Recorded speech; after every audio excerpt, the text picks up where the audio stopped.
გამარჯობათ, მედია კავშირი ობიექტივი პირდაპირ ეთერში მაუწყებლობას აგრძელებს. თქვენ უსმენთ და უყურებთ გადაცემა მემკვიდრეობას. მე ამ გადაცემის ავტორი და წამყვანი ნინო მიქიაშვილი ვარ. გილოცავთ შობის ბრწყინვალე დღესასწაულს, გილოცავთ დამდეგ ახალ წელს, ნამდვილ ახალ წელს, უფალი ფარავდეს ჩვენ სამშობლოს, ჩვენს ოჯახებს, აქვე ვიზიარებ გალის რაიონში, სოფელ საბერიოში დატრიალებული ტრაგედიით გამოწვეულ მწუხარებას, უპირველესად ბატონი ვიტალი ჭოლარიას ოჯახის მწუხარებას და შემდეგ ჩვენი საზოგადოების მწუხარებას. დღევანდელ გადაცემაში შემოგთავაზებთ ინტერვიუს აკადემიკოს ბატონ დროინ მეტრეველთან და გეტყვით რა უძღოდა წინ ამ ინტერვიუს. მოგიხსენებათ, რომ ბატონი როინი გახლავთ საქართველოს მეცნიერებათა ეროვნული აკადემიის პრეზიდენტი. გასული წლის 22 ოქტომბერს მეცნიერებათა აკადემიაში გაიმართა შალვა ამირანაშვილის დაბადებიდან 125 წლისთავთან დაკავშირებული ღონისძიება, ძალიან საინტერესო ღონისძიება. მე უკვე შემოგთავაზეთ რეპორტაჟი ამ ღონისძიებიდან გასული წლის 11 ნოემბერს. აკადემიაში გამართულ ღონისძიებაზე ბატონმა როინ მეტრეველმა, როგორც შალვა ამირანაშვილის მოწაფემ, სტუდენტმა ისაუბრა და ძალიან მოკლედ გაკვრით შეეხო ხახულის კარეთთან დაკავშირებულ საზოგადოებისთვის, მათ შორის სამუზეუმო საზოგადოებისთვის აქამდე უცნობ ამბებს უფრო სწორად. გადავწყვიტე ინტერვიუ ჩამეწერა ხახულის კარეთზე ბატონ შალვა ამირანაშვილზე.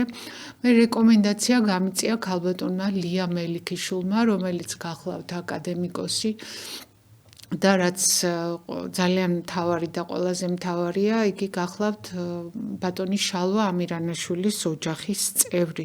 საჯაროდაც მადლობას ვუხდი ქალბატონლიას გაწეული დახმარებისთვის. ეხლა მოусმინოთ, რას ამბობს ბატონი როინ მეტრეველი შალვა ამირანაშვილზე, როგორც პედაგოგზე, როგორც საზოგადო მოღვაწეზე, როგორც მკვლევარზე, როგორც მეცნიერზე, როგორც ეროვნულ ისე საერთაშორისო სარბიელზე აღიარებულ მეცნიერზე. მე ვამაყობ, რომ ვიყავი მოწაფე აკადემიკოს შალვა ამირანაშვილის 50-იან წლებში და 60-იანი დასაწყისში, როცა თბილისის სახელმწიფო უნივერსიტეტის სტუდენტი ვიყავი, ბატონი შალვა კითხულობდა ქართული ხელოვნების ისტორიას. იგი იყო კათედრის გამგე და კათედრა დიდი იყო, ეს იყო არქეოლოგიის, ეთნოლოგიის და ხელოვნების ისტორიის. შემდეგ ის მხოლოდ ხელოვნების ისტორიის გახდა, ყოველთვის ბატონი შალვა მთელი მისი სიცოცხლის მანძილზე ამ კათედრის ხელმძღვანელი იყო. ეს იყო მასთან ახლო ურთიერთობა უდიდესი ბედნიერება, იცით რა თვალსაზრისით. ის დინჯი, დარბაისელი, სხვადასხვა არ იყო მაინდამაინც სიტყვა უხვი პიროვნება, მაგრამ ის რასაც ქვიამბობდა, ეს იყო იმდენად საინტერესო და მნიშვნელოვანი, რომ მე ჩემი მთელი ცხოვრების გზაზე მახსოვს იგი. პირველი რაც მინდა ვთქვა, რომ ბატონი შალვა გახდა თბილისის სახელმწიფო უნივერსიტეტის პირველი სტუდენტი, ანუ პირველი შევსების სტუდენტი. იგი 1918 წლის 26 იანვარს გახსნილი უნივერსიტეტის პირველი სტუდენტი იყო, სწავლობდა ხელოვნების ისტორიას და მნიშვნელოვანი იყო არა უბრალოდ არა იმით, რომ ის იყო ძალიან კარგი სტუდენტი, გამორჩეული იყო და ამიტომ ყველაზე დიდი საქმე, რაც 20-იან წლებში იყო, მას დაავალეს და ეს დიდი საქმე ჰუმანიტარული თვალსაზრისით გახდათ ის, რომ როდესაც საქართველოს ეგრეთ წოდებული პირველი რესპუბლიკის მთავრობა წავიდა ემიგრაციაში, მან გადადგეს ძალიან მძიმე ნაბიჯი, რომ თან წაიღეს მთელი საგანძური ქართული სამუზეუმო და საეკლესიო ხელოვნების ნიმუშები. ბატონი შალვა იყო მესამე კურსის სტუდენტი ამ დროს, ეს არის 1921 წელი, ეს ბატონი შალვას ნაამბობს, მის მონათხრობს გიყვებით მე, მიიწვიეს იგი და სთხოვეს მას, რომ შეექმნა კატალოგი მთელი ამ ნივთებისა. ბატონმა შალვამ დიდი სკრუპულოზურობით, ძალიან დიდი პუნქტუალობით შეადგინა იგი, ორ ცალად გააკეთა და გადასცა ჟორდანიას მთავრობას და ერთი ცალი, ერთი პირი მას დაუტოვებია თავისთვის. ამას იმიტომ ვუსვამ ხალხს, რომ როდესაც 1945 წელს უკვე გადაწყდა ძალიან ძიმე ამბავი გადაწყდა ქართული განძის დაბრუნების ფაქტი ეს გენერალმა დეგოლმა მაშინ უკვე პრეზიდენტმა დეგოლმა მოაწერა ხელი ამას მოაწერა ხელი სტალინის პატივსაცემად მოაწერა ხელი და წავიდა საქართველოსთან დელეგაცია ამ დელეგაციაში იყო უკვე პროფესორი შალვა ამირანაშვილი წელი იყო და ბატონო შალვამ თან წაიღო ის სია ის კატალოგი რომელიც მას ჰქონდა მესამე პირი შედგენილი და ყვებოდა მე როდესაც შევადარე ეს ნივთები აღმოჩნდა რომ არც ერთი ნივთი არ აკლდა პირიქით რამდენიმე ექვთიმე თაყაიშვილს შეეძინა კიდეც ესე იგი ეს დიდი საქმე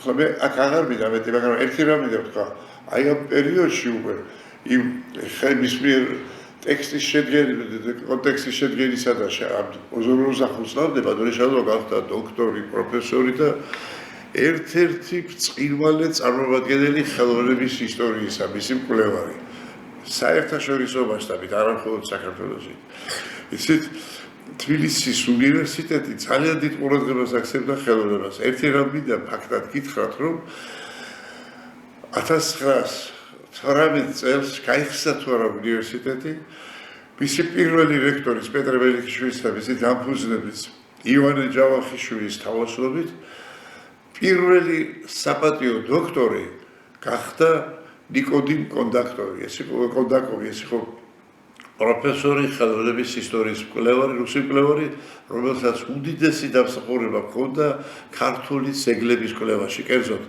ქართული ფერწერის ქართული მონუმენტალური ფერწერის ჭედური ხელოვნების კვლევაში და აი ეს კაცი ახლა ამით ისეთ მომიდა რომ აი ხელოვნებას დიდი ივანეს გაქონდა აი ესე გახსოვს ბატონი შალვა გახლავთ უზარმაზარი მესე აფხრი რომ მან შეისწავლა ბევრი მიმართულება ძალიან გამოაქვეყნა ქართული ხელოვნების ისტორია ეს არის სამაგიდე წიგნი დღესაც საქართველოში უფრო მეტიც მან საგრეგებოდ შეისწავლა სკოლები მათ შორის მნიშვნელოვანი იყო ერთ-ერთი პირველი წიგნი მისი ეს იყო ბექა ოპიზარი ეს არის საქართველოში არსებობდა ოქროჭედლობის სამი სკოლა ეს იყო კელათის ტბეთისა და ოპისის სკოლები აი ეს ოპისის სკოლა ჩამოაყალიბება და წარმოადგინა არაერთი ნაშრომი საზღვარგარეთ იყო გამოს მას კარგად იცნობდნენ საფრანგეთში კარგად იცნობდნენ ევროპა იცნობდა მას როგორც დიდ მკვლევარს ერთადერთი კაცი აი ამ დარგიდან ის ერთი პერიოდი იყო როდესაც არამარტო საქართველოს მეცნიერებათა აკადემიის დამკვირვებელი წევრი იყო არამედ საბჭოთა კავშირის მეცნიერებათა აკადემიის წევრი კორესპონდენტი იყო ეხლა ბატონი შალვა ესე იყო საოცრად გულისხმიერი კაცი და მე ბედმა მარგულა რომ რაღაცა კეთილი ურთიერთობა ჩამოყალიბდა ჩვენ შორის და ძველი ხნა კარგახლის სიდეთი 30-40 წლის წინათ ჩემი ერთ-ერთი წიგნი უნდა გამოსულიყო ეს იყო ივანე ჯავახიშვილი და ქართული კულტურის საკითხები წიგნი სად იყო მოიდობა გამომცემლობა ხელოვნება მისი გამოცემა იქ იყო პროფესორი ოთარეგაძე მისი დირექტორი და მან კატეგორიულად მოითხოვა რომ ვინმე მეტრი ყოფილიყო წიგნის რედაქტორი და ვინ შეიძლებოდა ამ დროს რამდენიმე რასაკვირია იყო ხელოვნებაცოდნე მაგრამ ბატონი შალვა ამირანაშვილზე დადგა ჯერი ახლა აქ ჩვენი ურთიერთობა უკვე ეს არ იყო უბრალო რიგითი რედაქტორი რომ ხელი მოეწერა და ამით დაედასტურებენ თავის რედაქტორებს მან ძალიან სკრუპულოზურად წაიკითხა ჩემი წიგნი და რამდენიმეჯერ შევხვდით ერთმანეთს შეუძლებლობა მქონდა მას ჰქონდა რამდენიმე სურვილი და ერთ-ერთი მან გამოდა იქ იყო პრობლემა ნიკო მარესა ნიკო მარე დიდი მეცნიერი გახდა ქართველოლოგი ერათმეცნიერი მსოფლიო მასშტაბისა ძალიან დიდი ქართველოლოგი მაგრამ მას იყო რომ ქართული საზოგადოება ხანდახან უკმაყოფილად იხსენებდა იმიტომ რომ თავის დროზე როდესაც საკითხი იდგა უნივერსიტეტის დაფუძნებისა ნიკო მარმა თავის შეიკავა ამაზე მას მიესწრო რომ საქართველოს არ იყო ჩემსად ამის გახსნისათვის თუმცა მას არ დაუჯერეს და დიდი ივანეს თავისუფლებით მოგეხსენებათ რომ 1918 წელს გაიხსნა უნივერსიტეტიდან მოხდა მე ის რომ თვითონ მარმა მოიდობა ლექციების საკითხვა მაგრამ პროფესორთა კოლეგიამ ერთი პერიოდი უარი უთხრა მას ლექციებს და არსებობს წერილი ივანე ჯავახიშვილის წერს მას ეს 1921 წელს რომ თქვენი სხვაგარად მოაზროვნებისათვის პროფესორთა კოლეგია უარს გეუბნებათ ლექციების კითხვაზე თუმცა დიდი პატივისცემის ფულზე დავრჩები ვარა თქვენი თაყვანისმცემელი ივანე ჯავახიშვილი ეხლა იქ არის რაღაც პასაჟები ამ წერილში და ბატონო შადო მოიდობა რომ მაინც უფრო კორექტულად უნდა მოგშევოდით ნიკო მარის სახელს და ამას მოხსენებთ რატომ პირველი რაც მანდ საგანგებო დაუწერია რომ თავის ხელით ჩამოწერილი 7 შრომა ნიშნულოვანი შრომა ნიკო მარისა ქართველოლოგიის შესახებ ხოდა ჩამოწერილი აი რა გაკეთებული ქართული და უფრო მეტის პარიზში როდესაც ქართველოლოგთა მსოფლიო კონგრესი იყო სიტყვით გამოსვლის დროს მან დააყენა საკითხი ნიკო მარმა რომ ქართული ენა უნდა ისწავლებოდეს მსოფლიოს ყველა უნივერსიტეტებში ეს ის ენა რომლითაც ეს ენათმეცნიერება დარგი თვითონ დიდ შენაძენს მიიღებს ამას რეპლიკა ესწავლა თურმე ფრაგმა მეცნიერმა პროფესორმა მაებრო ეს იმიტომ რომ თქვენ ქართველი ხართო ხლა ნიკო მარი არ დაბნევოდა უთხრა რომ აქ ქართველობა არაფერ შუაშია ქართულ ენას ეკუთვნის ესო და ასე შემდეგ ყოველ შემთხვევაში წარმოაჩენა ნიკო მარის დამსახურება და უფრო მეტის რასაც არსებითად ვიდა ელაპარაკობა ეს არის 1930 წელი უკვე ივანე ჯავახიშვილი არის ასე ვთქვათ გადააძღული ესე გაშვებული თბილისის უნივერსიტეტის რექტორობიდან და უფრო მეტის მას მომდევნო რექტორები და არა მხოლოდ რექტორები სტუდენტების კი მიშვედილი ყავდა რომლებიც უდიერად ექცეორდნენ ლაძღავდნენ ამ უდიდეს მეცნიერს და უდიდეს პიროვნებას საქართველოს პიროვნებას და 1930 წელს თბილისში ჩამოდის ნიკო მარი და ნახა ივანეს ფრანცელი რა შეასახმეუნება რომ გაიყიდა ხახულის კარეთი, ხახულის ტრიპტიქი. მოგეხსენებათ რომ ეს არის უდიდესი ძეგლი ხელოვნებისა, ძალიან დიდი ისტორიის მქონე ძეგლი, დღესდღეობით ის საქართველოს სახელმწიფო მუზეუმში, ხელოვნების მუზეუმში ინახება და იყიდა ვიღაც ამერიკელმა მილიონერმა, რომელიც ხვალ ჩამოდის ეუბნებიან მას და უხვებათან რუსეთის კულტურის სამინისტროს ერთი წარმომადგენელი. გადარებულია ქართული საზოგადოება და ვერც ვერაფერს ამბობს. იმიტომ რომ ასე იგი ქვეყანაში რთული მდგომარეობა და ამ სირთულის გამო არის გაფრინული. ქვეყანაში იდება ფული გარკვეული და დოლარების შემოვავალი დიდი რაოდენობის. აი აქ უკვე როდესაც შესჩივლეს ნიკო მარს ეს ამბავი ნიკო მარმა გააგზავნა საგანგებო დეპეშა მაშინდელ ქვეყნის ხელმძღვანელთან, საბჭოთა კავშირის ხელმძღვანელთან, იოსებ სტალინთან. 3 დღის შემდეგ ჩამოვიდა პასუხი, რომ ხახულის კარეთი დახსნილი იქნა ასეთი ვაჭრობის სფეროსგან და მიეცათ საშუალება, რომ გაეგზელებინათ არსებობა მას.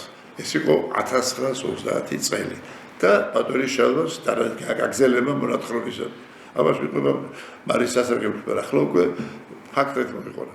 ხახულის კარეთი ეს ტრიპტიქი ყოველთვის იყო მსოფლიოს სამუზეუმო საზოგადოების ყურადღების ცენტრში. და აი 1963 წელს უკვე მაშინ როდესაც ბატონის შალვა თავად არის დირექტორი მუზეუმისა გაიყიდა ისევ ხახულის ხარი. ისევ ამერიკელმა იყიდა და ჩამოვიდა ეს ამერიკელი და ჩამოყვა საბჭოთა კავშირის კულტურის სამინისტროს წარმომადგენელი და ეხლა ბატონას შალვას შეუცხადეს ფაგიშნა კაცი ამის გულის ახლა როგორია დირექტორი არის კაცი ხელოვნებად სოდე რომელსაც ყველაზე კარგად იცის ფასი აი ამ ძეგლისა და ასეთი ფაქტის წინაშე დგება და აი მის მონაყოლს გეუბნები რომ დაურეკა მაშინდელ საქართველოს პირველ პირს ეს იყო ვასილ შავანაძე მაშინ იყო ცენტრალური კომიტეტი და მისი პირველი მდივანი გახდა და დავედაპარაკებო და უთხარიო რომ ბატონო ვასილ აი ასეთი და ასეთი საქმე კეთდება და გვიშვედი რამე უთხრა. გამომკითხაო სად არის როგორ არის ხალხი რა მდგომარეობაში და რომ აუხსენიო რომ ამ წუთში არის მუზეუმის სეიფში. დაკეთე სეიფი და ერთი კვირით შეც დადი აღარ გამოჩნდა სამსახურში მითხრა და შავანაძე გაფრინდა მოსკოვში ჩავიდა და იცით რა ეს იყო მძიმე პერიოდი ქვეყნისათვის, საბჭოთა კავშირისათვის. 60-იანი წლების დასაწყისი კრიზისი იყო სოფლის მეურნეობაში, მრეწველობაში. ხალხი შიმშილობდა მაშინ, აი პულის რიგები იყო რაღაც ასე და ამდენად ის გამართლება ქონდა საბჭოთა კავშირის მხრიდან, რომ ქვეყანას ჭირდებოდა შემოსავალი რაღაცა და ამით ის გარკვეულ კომპენსაციას ცდილობდა გაკეთებულიყო. აი ამ დროს ჟავანაზე ახერხებს ჩავიდეს ხრუშჩოვთან და გადააფიქრებინა ხრუშჩოვს ეს ჩამოვიდა და დაურეკა ბატონ შალვას და უთხრა რომ თავისუფალია. ეგ ხატის ხახულისა და თქვენს და ამიერიდან ყველაფერი იქნება დრო. აი ეს არის უაღრესად მნიშვნელოვანი ფაქტი, რაც ჩემთვის იყო და სამედრიეროდ ის იყო ჩემი წიგნის რედაქტორი გახდა მოლის უაზერხელი და ვამაყობ იმით რომ აი ეს სიკეთე და კეთილი დამოკიდებულება ბატონ შალვასა და ჩემს შორის იყო. მე ბერეს რამდენიმე ჯამი ეკერა ბევრჯერ შევხვედრი ვარ, მაგრამ აი კეთილი ურთიერთობის ძალიან ბევრი რაღაც აწუხებდა, ქვეყნის მედით იყო დაინტერესებული. ახლა ის არ იყო ახლა ეს კაცი რომ დროშა დაეკავება ხელში გამოსულიყო, მაგრამ ის იყო ძალიან ბრძენი კაცი და თუ კი რამეს ამბობდა დაფიქრებულად, ჭკვიანად, გონივრულად. აი ეს იყო შალვა მერაშელი. შალვა ხო გეუბნით, ეს შეიძლება თუ კი შევაფასებთ ეს არის უდიდესი მეცნიერი, არა უბრალოდ გამოჩენი, უდიდესი მეცნიერი გახლავთ ხელოვნებაცო და დარგის ფაქტობრივად ერთ-ერთი ფუძემდებელი თქვა ჩუბილაშვილთან ერთად და მისი ასე თქვა აღზევების მონაწილე და თვითონ დიდი საქმეების მკეთებელი კაცმა ამასთან იყო ძალიან მნიშვნელოვანი საზოგადო მოღვაწე. იყო დიდი პედაგოგი თვითონ. წლების მანძილზე მოახსენეთ რომ ლექციებს კითხულობდა და კათედრის გამგეიყო თბილისის სახელმწიფო უნივერსიტეტის. ბატონი შალვა ეს არის ის ღირსეული პიროვნება, რომლის სახელით უნდა იამაყოს სრულიად საქართველოს, ქართველმა ხალხმა, ქართულმა ინტელიგენციამ, ქართულმა მოსახლეობამ. ძალიან დიდი მონაწილეობა აქვს ქართული ხელოვნების ძეგლების რეევაკუაციის საქმეში. რა არის ეს? ქართული ხელოვნების ძეგლები ძალიან ბევრი, მაგალითად, საარქივო მასალა, ოქრომჭედლობის და ასე შემდეგ, გადადილი იყო საქართველოს. გადადილი იყო რუსეთში, რუსეთის სხვადასხვა ქალაქში. 20-იან წლებში დაიწყო ეს პერიოდი. ახლა კიდევ ერთი რაღაცა აქვს მოყოლილი ბატონ შალვას რომ მას დაევალა რომ ყურადღება მიაქცია აი ამ ძეგლებისათვის და ის 20-იან წლებში ჩადის მოსკოვში. კიდევ სტალინი არის მაშინ უკვე სახელმწიფოს ერთ-ერთი წამყვანი კაცი ყოველი შემთხვევაში, თუ პირველი კაცი არა და ბატონი შალვა ყვება რომ კრემლის ეზოში დავდივარ და ვნახე ალიოშა სვანიძე. ალიოშა სვანიძე გახდა სტალინის ცოლის ძმა. სტალინის პირველი მეუღლე ყავდა, სვანიძის ხალი ყავდა 1907 წელს გარდაიცვალა ეს და მის შემდეგ კარგი ხაცოლი აღარ შეუგდავს, მე მხოლოდ ალილუებს და გვიან შეიტო უფრო. შვილის ყავდა, აი ესა რა ქვია, იაშა, მისი შვილი, იაშა, მისი ესე იგი ხანდა ყავდა ეს შვილი. და შემხვდა ალიოშა სვანიძე. ალიოშა იყო ძალიან მნიშვნელოვანი ისტორიკოსი. ის იყო ძველი ისტორიის მკვლევარი, აქადური და შუმერული იცოდა მან და ამ ძველი საქართველოს იმპერიოს იკვლევდა, დიაოხის კულტურას იკვლევდა, კოლხეთის კულტურას ასე შემდეგ. ნუ ნახა შალვა ისროდა და რისთვის ხარ ჩამოსული ვარ, აი ამ ზარეავაკავშირის საქმეს და გააკეთა ისე რომ მიღება გაუკეთა სტალინთან.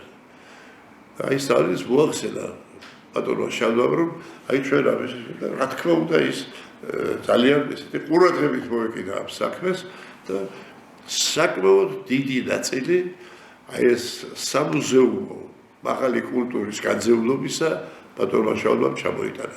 ახლა აქაც ესეთ ანეკდოტურ რამებს ყვება ხოლმე ბატონი შალვა ყვებოდა რომ მოხდა ისეთ რომ ებრძოდნენ ამას, განზე გამოტანა არ გიტოდა და ვაგონს რომელშიც განთავსებული იყო ეს ნივთები ძველი დააწერა რაღაც სული წარწერა გაუკეთა რომ აქ ავადმყოფები არიან ასეთი და აღარ გაკეთებს ძიმე ავადმყოფები და ტიფით დაავადებულებია, ხო? ესე იგი უარესი კიდე და ამიტომ გადაარჩინა ეს ძეგლები და ჩამოიტანა. ასე რომ ესე იგი თუ კი ვინმე შეიძლება იყოს ქვეყნის წინაშე ამაგდარი კაცი მეცნიერების ხელოვნების წინაშე ბატონი შალვა ერთ-ერთი პირველი გახლავთ. ვინაიდან ნიკო მარი და მისადმი დამოკიდებულება ახსენა ბატონმა როინ მეტრეველმა დავინტერესდი მხოლოდ უნივერსიტეტის გახსნისადმი ნიკო მარის მიდგომა გახდა მისადმი არაკეთილგანწყობის საფუძველი თუ კიდევ იყო რაიმე სხვა დეტალი. ნახოთ და მოვისმინოთ რა თქვა ამაზე ბატონმა როინ მეტრეველმა. რომ პეტერბურგის უნივერსიტეტში 19 საუკუნის შუა წლებში შეიქმნა ქართულ სომხური კათედრა. ესე იგი ძალიან დიდი ყურადღება მიექცა ქართველოლოგიას. ქართველები იყვნენ იქ კათედრის გამგეები, იყო ჩუბინაშვილი, შემდეგ ალექსანდრე ცაგარელი, შემდეგ შესვლა ნიკო ბარმა. ნიკო ბარი ესე იგი გამუდმებული პატივისცემელი იყო ქართული საქართველოს ისტორიისა და უდიდეს ყურადღებას აქცევდა თავის თვლიდან აღმოჩენა სტუდენტს ივანე ჯავახიშვილს. ივანე ჯავახიშვილმა წარჩინებით დაამთავრა უნივერსიტეტი და იმდენად მაღალი დონისა იყო უკვე ის როგორც უკვე კურსდამთავრებული, რომ ნიკო ბარმა ჩართო თავის დელეგაციაში. აქ საინტერესო დეტალია იცით რა, რომ ეს არის სინანს მთაზე. ძალიან დიდი სამუშაო ჰქონდათ მათ ჩასატარებელი. ურთიერთობა ჰქონდათ სინაელ ბერებთან სინანთის. ესეთი ჩვეულებრივად, ასე ვთქვათ, ბერულ ცხოვრებას ეწეოდნენ და ამ დროს ივანე ჯავახიშვილთან მითის ერთი ბერი და მიაქვს ხელნაწერი. ნახა ივანე გაშალა ეს და რა არის ეს? გრიგოლ ხანძთელის ცხოვრება. ესე იგი არ არსებობდა საერთოდ ისი. გრიგოლ ხანძთელის ცხოვრება ამ ბერმა მიაწოდა ბატონ ივანეს. ივანე მაწვილი კაცი არის ამ დროს მიდის ნიკო მართან და ეუბნება, რომ თქვენ ხართ დიდი მეცნიერი, ჩვენი ექსპედიციის ხელმძღვანელი, ამიტომ ვალდებულება და ჩემი ამბავი ის არის, რომ ეს წიგნი თქვენ უნდა გავუსწრებთ და თქვენ უნდა დაგიხსნათ. ესე იგი ფაქტობრივად გადასცა ნიკო მარს და ნიკო ბარმას პირველი გამოცემა გრიგოლ ხანძთელისა მან გააკეთა. ეხლა რა შეიძლება მის შესახებ ითქვას? ის იყო დიდი ქართველოლოგი, ძალიან დიდი ქართველოლოგი. მას აქვს შრომები ქართული ენის შუბლი, ლექის შესანიშნავი ნარკვევები აქვს მას გაკეთებული. ბევრი ესეთი ნარკვევები აქვს გაკეთებული. ადის გათხრების დროს იღებდა მონაწილეობას და იქ ნახა თამარ მეფის ფრესკა აღმოაჩინა იქ და აღმოაჩინა. ასე რომ ნიკო მარი ძალიან დიდ საქმეს აკეთებდა, მაგრამ როდესაც უკვე მეოცე საუკუნის დასაწყისში ივანე ჯავახიშვილმა გადადგა ძალიან სერიოზული ნაბიჯები იმისათვის, რომ უმაღლესი სკოლა გახსნილიყო საქართველოში ქართული, ამას აქვს დიდი მნიშვნელობა და ამის საშუალება მიეცათ 1914 წლის შემდეგ, როდესაც დროებითმა მთავრობა მიიღო გადაწყვეტილება, უпростоრად მთავრობა მიიღო გადაწყვეტილება კოლონიის, ვთქვათ, გარე ქვეყნებში შესაძლებლად ჩაითვალა, რუსეთის იმპერიის გარე ქვეყნებში შესაძლებლად ჩაითვალა უმაღლესი სკოლების გახსნა და დაიწყო მაშინ აქტიური ბრძოლა. დადგა საკითხი, რა დავაარსოთ საქართველოში? შეიკრიბა ივანე ჯავახიშვილი, იოსებ ყიფშიძე, ჩვენი დიდი ფილოსოფოსი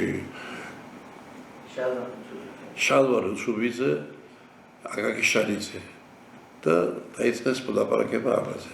შემდეგ ეს ხდება ლენინგრადში, მაშინ პეტროგრადში და კიდევ უფრო გაიზარდა წრე. და როდესაც ერთმა ნაწილმა ივანე ჯავახიშვილის ხელმძღვანელობით თქვა, რომ საჭირო არის გაიხსნას უნივერსიტეტი, იქ გამოდის ძალიან დიდი ადამიანი, ძალიან დიდი მეცნიერი და დიდი საზოგადო მოღვაწე ნიკო ნიკოლაძე და ის კატეგორიულად ამბობს, რომ საქართველოში უნდა გაიხსნას პოლიტექნიკუმი და არა უნივერსიტეტი. აი ამ დავაში საკვირველია ბოლოს ივანემ გაიმარჯვა მაინც, მაგრამ ფაქტობრივად ეს ასე იოდად არ მიდიოდა. განსაკუთრებული სირთულე იყო, როდესაც ნიკო ბარმა პირდაპირ განაცხადა, რომ საქართველო არ არის ჯერ მზად.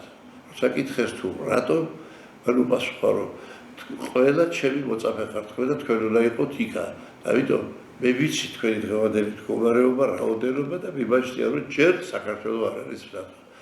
რა თქმა უნდა ეს არ დაუჯერეს მას და ამით ცოტა მაშინ გაურაცხეთ და ეს გადაწყენება მე ეს არის გადადებული დღევანდელ მეცნიერთა გარკვეულ წრეში ეს ხაზი არსებობს მაინც მაგრამ ძალიან საინტერესო ერთი რამ იყო რასაც ივანე დიდ ყურადღებას აქცევდა მაშინ თვითონ საქართველოში არსებობდა ერთი ძალიან საინტერესო დაწესებულება ეს იყო ექვთიმე თაყაიშვილის მიერ გახსნილი 1907 წელს საქართველოს საისტორიო და საეთნოგრაფიო საზოგადოება, რომელიც პირველი ასეთი აკადემიური დაწესებულება იყო საქართველოში, რომელიც აერთიანებდა თითქმის ყველა მეცნიერს, ყველა ხელოვნების მოღვაწეს და ძალიან დიდ საქმეს აკეთებდა. ასე რომ, როდესაც პეტერბურგის ძლიერი ჯგუფი ჩამოდის საქართველოში, მას დახვდა საქართველოს საისტორიო და საეთნოგრაფიო საზოგადოების ასევე ექვთიმე თაყაიშვილის ჯგუფი და აი ამ შეერთებულმა ძალამ მოახერხა ის რომ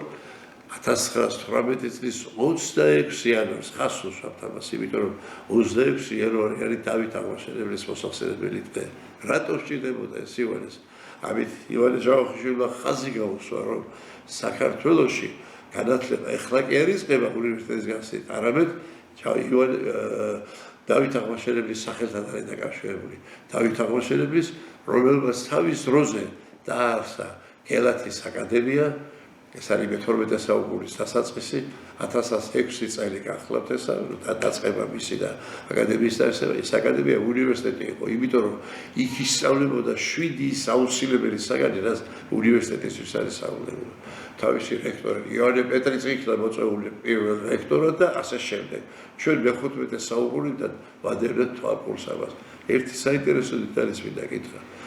ხაზი გაუსვას ამით იმასაც, რომ დავით აღმაშენებელი უდიდეს ყურადღებას აქცევდა მეცნიერებას და განათლებას. საიდან ჩანს ეს? ჩვენ გვაქვს ხელმწიფის კარის გარიგება დოკუმენტი, ცოტა გვიანდელი დოკუმენტია ის, მაგრამ იქ არის ჯდომისა და დგომის წესი, მეფის კურთხევის წესი, კათოლიკოსის კურთხევის წესი და დარბაზის ჩატარების წესი. მეფე ატარებს დარბაზს, შედის მეფე დარბაზში, ჯდება თავის სავარძელში და იწყება სვლა ამასთან. პირველი შემოდის კათოლიკოს პატრიარქი, შემდეგ შემოდის ერთი პერიოდი, როდესაც იყო ჭყონდიდამ წიგნმართო ხუცესი, მესამე შემოდის მოძღვარი, ანუ გელათის აკადემიის რექტორი შემოდის. მაგრამ აქ ერთი საინტერესო დეტალია კიდე. როდესაც შემოდის კათოლიკოსი, მეფე ფეხზე დგება, ნოხია გაფერილი. იმ ნოხის მესამეც გაივლის და იქ შეხვდება მას, ჩამოართვებს ხელს და მოიყვანს დასვავს სკამზე დატით. დატი რუსულად სამში ქვია ქართულად. დატი არის გადაკრული რომის კავს. ეს არის ძვირფასი და დასვავს იმაზე. შემდეგ შემოდის ჭყონდიდამ წიგნმართო იმასაც დასვავს. და იმასთანაც მესამეს გაივლის ნოხისას. როდესაც შემოდის მოძღვარი, ანუ რექტორი, მეფე მითის ნოხის ბოლომდე ასე კი ამით ხაზს უსვამს თავის პატივისცემას განათლებისა და მეცნიერებისა და დიდი პატივით მოყავს და გვერდით მოისვამს მას. აი ეს ყველაფერი ივანეს უდოდა და აი 26 იანვარში დავით აღმაშენებლის მოსახსენებლის დღეში ეს ყველაფერი ჩადოლა. ახლით 8 თებერვალი. ახლით 8 თებერვალი. ახლით 8 თებერვალი. მე ბატონმა შალვა დამბოწყო. მე შიგივე გაწყობილი ვიყავ, მაგრამ ამის მერე ბატონის შალვას შევხვდი. შოთა ძიძიკურს გახარებული მარესი. სოსო მეგრელიძე გასულ. აი გიჟი მარესი. მე მოვესწარი მას. გიჟი მარესი. სერგი ჯიკი აკადემიკოსი. სერგი ჯიკია. ესენი მარის მოწაფეები იყო და როგორ ახლა ისიც მეც დიდი პატივისცემის აქვს. წიგნი მაქვს დაწესებული. აი რატო ქონდა მაინც ასეთი ბრალდება ძალიან მძიმე? აი სულ კითხულობ რაღაცებს და მაინც ვერ ვიჭერ. სწორი ხარ. რატო აი ძალიან მძიმე ბრალდება იყო მარისტობა. აქ ამოვასწორეთ ჩვენ მე წიგნი დავწერე სამოგეროს მაგასერთ და აი იუბილე გადავუხადე 150 წელს. ახლა ერთი სალიზე. მაგრამ ეს ეგრე დარჩა მაინც. აი ცუც რო იწყვიან ის ჩება. არა მე რამოდენიმე ადამიანმა მითხრა რომ აი მარისტი იყო შალვა ამირანიშვილი და ეს მინუსი ქონდა. კი, ხო არა, მარტო შალვა დაგისახელი შოთა ძიძიგური. აკადემიკოს დივანი იყო ჩვენი. სოსო მეგრელიძე გიჟი ისე კი არა.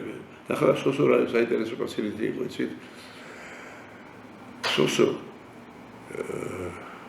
აი ვალიუშა სვალიძესთან იყო ახლოს და საოცარი რაღაცა მოვიყვა.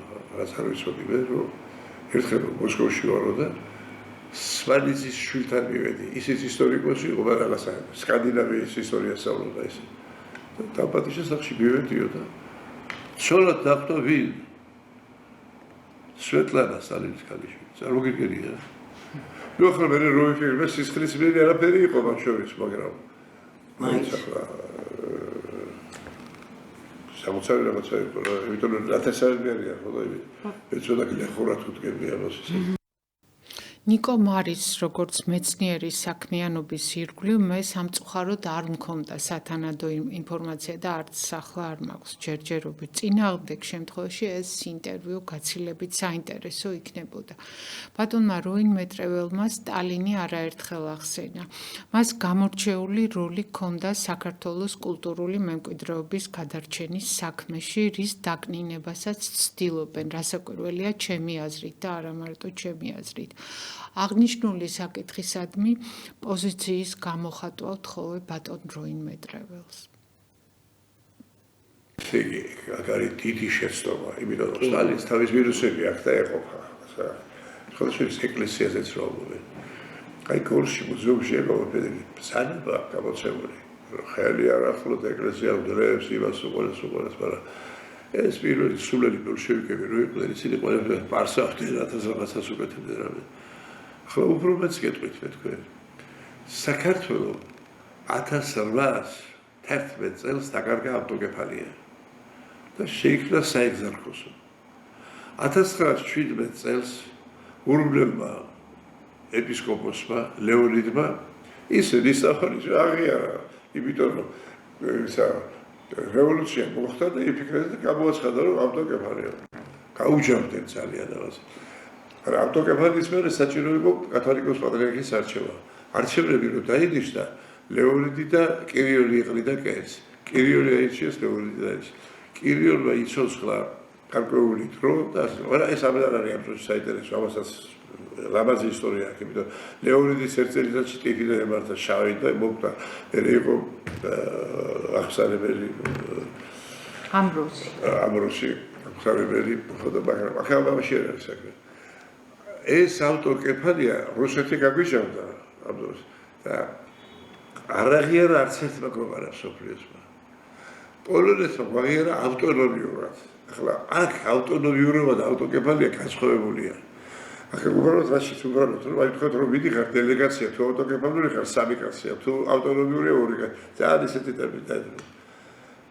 1953 წელს სტალინის განკარგულებით ხდება რუსეთის ეკლესიის რეფორმა. პეტრე პირველმა, რომელიც იყო პირველი იმპერატორი და რუსეთის იმპერიის შემქმნელი, გააუქმა პატრიარქობა ობერ-პროკურორს დაუმორჩილა სინოდი. აი ესე იყო ბოლომდე. სტალინმა უშუალოდ ახლა სხვადასხვა რუსებს არ უყვართ პეტრე პირველი. რუსებს ესეთი ვისა თუ გახსოვთ, ერთი 2 წლის წინ იყო რეიტინგების ისა და ვინ გავიდოდა და უცებ სტალინმა მიიღო 3 მილიონი, პეტრე პირველმა მიიღო 2 მილიონი და მე დადარჩენილი მიიღო რაკეტი. უცებ ჩაერია ხელისუფლება. ეხლანდელი კათოლიკოს პატრიარქი რომ არის ეხლანდელი ალექსის მერე აქვია ვის არის ეგ იყო ვალაკალავსკის ეპისკოპოსი მაშინ და ეგ დანიშნეს ადვოკატად და ედაგას გაწვეთილი კაცი დედა უტირა სტალინსაც და პეტრე პირველს ჩამოწია ისინი და ალექსანდრე ნეველი გაიყვანეს პირველ ადგილზე. ახლა ალექსანდრე ნეველი კაი კაცი არაფერი გაუკეთებია, ერთი ომი ქონდა მარტო მეტი არაფერი გაუკეთებია ესე. ახლა ამათთან ახლა ამას რატო 1953 წელს სტალინმა აღადგინა პატრიარქობა სერგი დაინიშნა კათოლიკოს პატრიარქია და ხდება რა 53 წელს თბილისში არის კალისტრატა ცინცაძე კათოლიკოს პატრიარქი მისი განკარგულებით ჩამოდის კრასნოდარის ეპისკოპოსი ანტონი და სიონის ტაძარში საკვირაო ლიტურგიას ატარებენ ერთობლივად. ეს იმას ნიშნავს, რომ საქართველოს ეკლესია, ქართული ეკლესია ავტოკეფალურად აღიარა რუსეთმა, ეს ბევრს ისწავლა ძალიან. კერძოდ რა მოხდა ამით. ყველა ქართული მრევლი, მანამდე ასე არ იყო, თქვა, სომხეთში, ჩრდილო კავკასიაში, საფრანგეთში იყო რამდენიმე, იგუშეთში იყო ქართული ეკლესიები. არ ემორჩილებდა, თუმცა ყველა დაემორჩილა საქართველოს. და ბრძანება გამოიცა, რომ საერთოდ მოვალ ერთი სიტყვით 53 წელიანი ესეთი შემოტრიალების ხანა. თუმცა სხვა ქვეყნებმა მაინც არ აღიარეს. მხოლოდ ილია მეორის მოსვლის მერე, ილია მეორი პირველი დღიდან ადრევე ქონდა დაწყებულება. ახლა დაასწრებდა, დრო გამიდა და გაგასწრებ, თორე კაი რამის მოგეყოლოდით რა. არა, არ გვაქვს. საქართველოს კათოლიკოს პატრიარქად ილია მეორის არჩევის დროინდელი ამბები გაიხსენა ბატონმა როინ მეტრეველმა და ისაუბრა ჩვენი პატრიარქის როლზე საქართველოს ეკლესიის გაძლიერებისა და ისტორიული როლის დაბრუნების საქმეში. მოусმინოთ მას. 1972 წელს გარდაიცვალა ეფრემ მეორე კათოლიკოს პატრიარქი ჩვენი. კაიკასი ეპოსალიან. მე ვუშაობდი, ვიყავი კავშირის ცეკას პირველი დივანი და ვიყავი პარტიის ცენტრალური კომიტეტის მუშაობდი, რომ ვიცოდეთ, არც ერთ შემდგომშევარ დღეზე უარსაბო. კარგი საქმის მეტი არაფერი გამიკეთებია მე. აი რატო ეფრემს კითხე, ხარი. მე უწვიდეს რომ ხარი, მე რომ აქ ვუშაობ, ცოდო, არაში რომ კარგი საქმე გააკეთე. ამას რატო? როცა კათოლიკოს პატრიარქს ირჩევენ აუცილებლად ქვეყნის პირველ პირს უთავდება. მაგრამ ახლა ეს მოგეხსენებათ, რომ არ იყო ესეთი ქრისტიანობა ისეთ მოდაში, რომ ესე იმათო რა თავად შესრულება. მე ვიყავი იმ ხელმძღვანელი ბირთვის ყველაზე ახალგაზრდა წევრი და გამწირეს მე. ჩემთვის საასაყურებლო ადამიანმა ხალბატონმა ვიქტორია სირაძემ დამირეკა. მითხრა რომ შენ უნდა შეუთანხმო შავარაძეს ეს კანდიდატურა. ხელაირად. აი საქმე მოგიარო და მართლა მომიტანეს საქმე ხო და უნდა შეუთანხმო არაფერი როგორ თანხმობაც კი არ არის საჭირო. საქმის კურსი ჩაყრება. სტავიცა ვიზვესტას სიგრეტე არაფერი. საქმის კურსი მოდიარ. ხო მაგრამ ახლა ჩვენ ვართ ანტიქრისტიანული ქვეყანა ხო და უშებ ახლა პირველ კაცს ვეუბნები. ხარიკიდებათ რომ გიხსნათ ღმერთის სადა შავადაძეს. რო შევედი მოვახსენე რაღაც საკითხები მე და ბოლოს აკეტა მიგავი და ვთქვი ბატონოსილ მდელთავრის საკითხი რა მდელთავრის საკითხი და მივეცი აკეტა ხელში და დახედა და უყურებ სურას. უყურა კაი ხას უყურა დააწია. ბიჭო რა ლაბაზია თქვა. შვილებს დაჭარბა. ეს ჩემთვის საკმარისი იყო აღარ ვიდოდა მე ეს იყო საქმის გულში ჩაერა. ამას მოგვა ის რომ გამზადდა ყველაფერი რომ რა ვიციოთ ეს და ირეკება ზარი მოსკოვიდან. მოსკოვში მინისტრთა საბჭოსთან იყო რელიგიების მართვის დეპარტამენტი. გენერალი კურაიდოვი იყო მისი ხელმძღვანელი და კურაიდოვი ეკავს რომ შვილაშვილის არჩევა არ შეიძლება. რატომ არ შეიძლება? 1964 წელს კუნძულ როდოსში ჩატარდა კრება, რომელსაც ესწრებოდა შვილაშვილი და მისი ერთი პორჩილი. დააყენა მას საკითხები, რომ საქართველოს ავტოკეფალიის საკითხი შესულიყო და დიპტიხით საქართველოს მე-6 ადგილი ეკუთვნის ჩამოთვლის დროს, ხო არის 5 ეპარქია, რომელსაც მიყავდა იგი მაშინ პროვინცияც იყო კონსტანტინოპოლის, ანტიოქიის და ასე შემდეგ, მოსკოვისაც გახდა ბოლოს. მე ვარ მეორე რომი რო თქვეს მაშინ და მე-6 საქართველოს არ ამოდედა, აი დიპტიხის საკითხი და ავტოკეფალიის საკითხი. კრების თავმჯდომარემ დღის წესრიგში არ შეიტანა. ილია შვილაშვილი ადგა ეს თავის კაცი წამოიყვანა და დატოვა კრება. ეს არის 64 წელი 1900 სკანდალი იყო ის გამო. აი ეს გაუხსენეს რომ ჩიუტი კაციო და ამიტომ არ შეიძლება. და იძულებული გახდა მაშინ ხალხი რომ ჩვენ ეს 5 წელი გადაიწია თავის მე-5-იანში ძალიან ისეთი სიმპათიური და კარგი იყო ის, მაგრამ 67-ში ახალ სატოგებები 67-ში მივიდა თუ არა. ეს იყო 1967 წლის 23 დეკემბერი, როდესაც სინოდმა ირჩია იგი ხოლმე უსახლოში ინტრონიზაცია მოხდა მეორე დღიდან დაიწყო ბრძოლა ავტოკეფალიისათვის. 13 წელი მოუდა ამას. 1990 წელს მხოლოდ გახდა შესაძლებელი ის, რომ საქართველო ავტოკეფალურ საპატრიარქო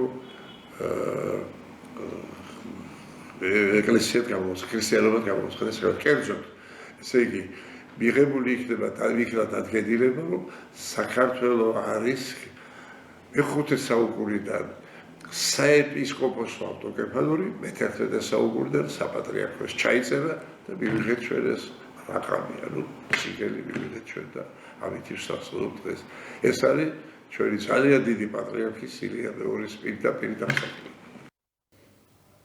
ჩვენი საგანძურის გადარჩენისა და საფრანგეთიდან საქართველოში დაბრუნებაზე საუბრისას არაერთხელ მომისმენია, როცა ანტისტალინელები ექვთიმე თაყაიშვილის განდიდების ხარჯზე აკნინებენ სტალინის როლს და პირიქითაც ხდება სტალინის განდიდების ხარჯზე უგულებელყოფენ და აკნინებენ ექვთიმე ღვთისკაცის როლს. ბატონ როინ მეტრეველს ვთხოვე ამ საკითხის ირგვლივ გამოეხატა პირადი პოზიცია და მოусმინოთ რა თქმა მან.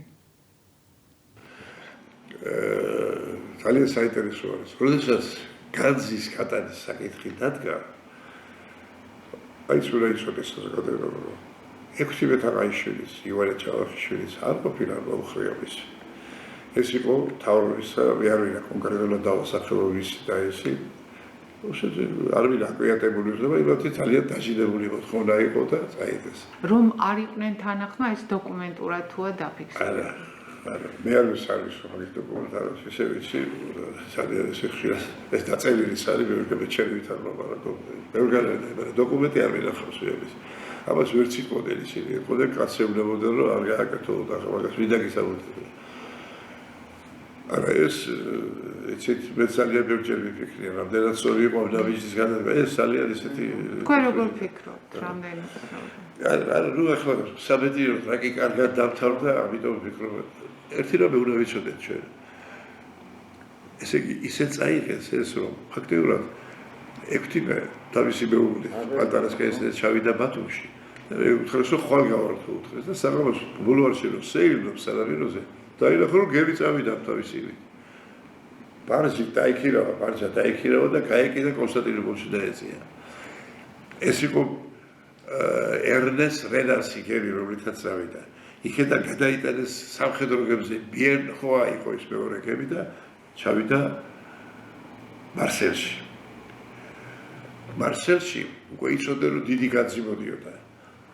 ყველაზე ერთგული ფრანგული პოლკი სენეგალილებისა და ახვედრეს მას ისე გადაიტანეს ეს განძი. შეიტანეს ბანკში და დაიღო.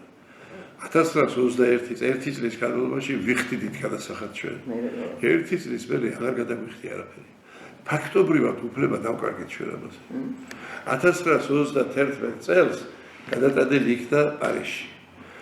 ახლა იქ დაიწყო კიდევ უფრო უარესი პროცესები.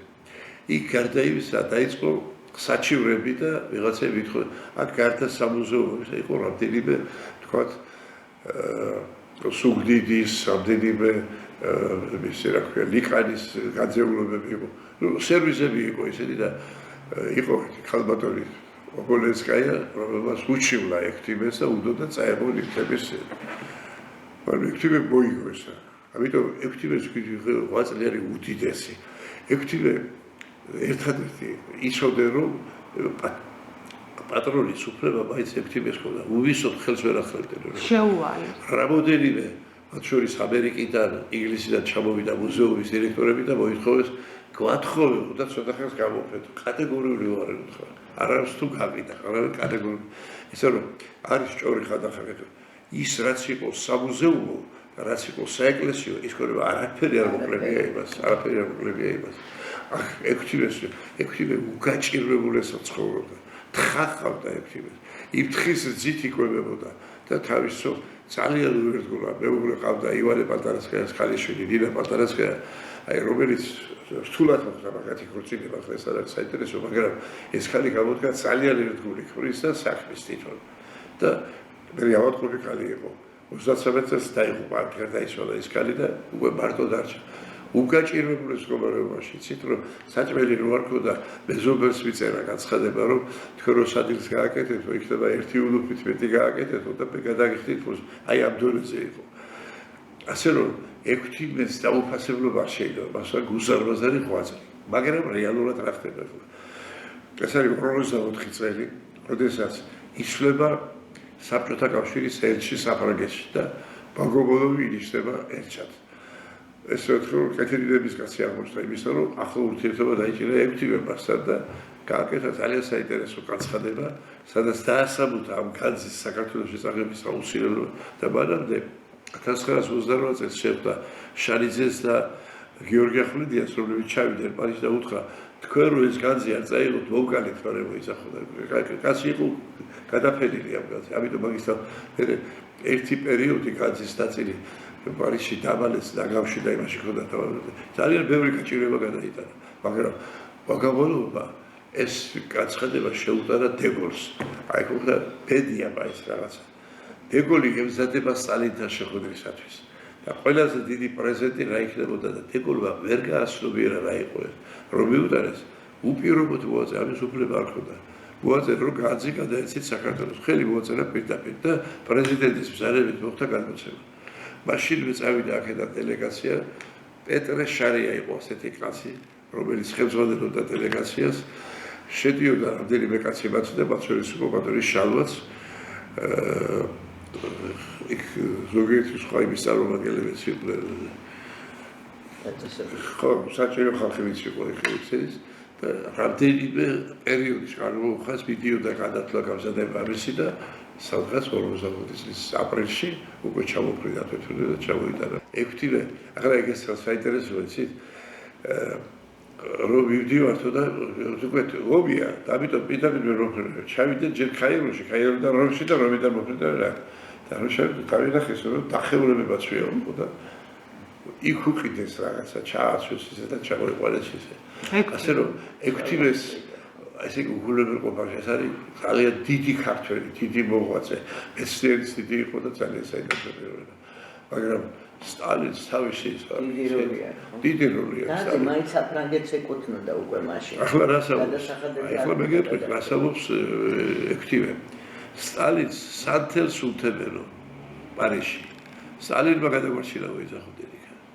და მე რო თქვია რომ მე იმ ქვეყნიდან რომ არა შენ როგორ იქნები იქიდან რომ ეს შეხედო როგორ იქნები იქიდან შეხედო აი ეს დაწერილია ეს თავის მოგონებებში და იყო ასეთი კაცი გოგილონთან არქეოლოგი რომელიც ერთი პერიოდი მდივნად დაუსვეს მას და კარგი ჩანაწერები აქვს მას დეტალები და ეს ბევრი საინტერესო რაღაცა არის მოცემული ასე რომ ნუ დავაპირისპირებთ ერთმანეთს ორივე ძალიან მნიშვნელოვანი იყო ამ განძის გადარჩენის საქმეში მადლობა მე კვლავ მიუბრუნდები ძვირფას ბატონ შალვა ამირანაშვილს და ობიექტივის მაყურებელსა და მსმენელს გეტყვით, რომ თქვენ გელით არაერთი უაღრესად საინტერესო ინტერვიუ ბატონი შალვას ცხოვრებასა და მოღვაწეობაზე. ამ ინტერვიუების ნაწილი უკვე ჩაწერილი მაქვს, ნაწილს ჩავწერ და მე მოგვიანებით შემოგთავაზებთ. დღეს გადაცემა მემკვიდრეობა დასასრულს მივახლოვდა, შეგახსენებთ, რომ დღევანდელ გადაცემაში თქვენ ნახეთ და მოისმინეთ ინტერვიუ აკადემიკოს როინ მეტრეველთან.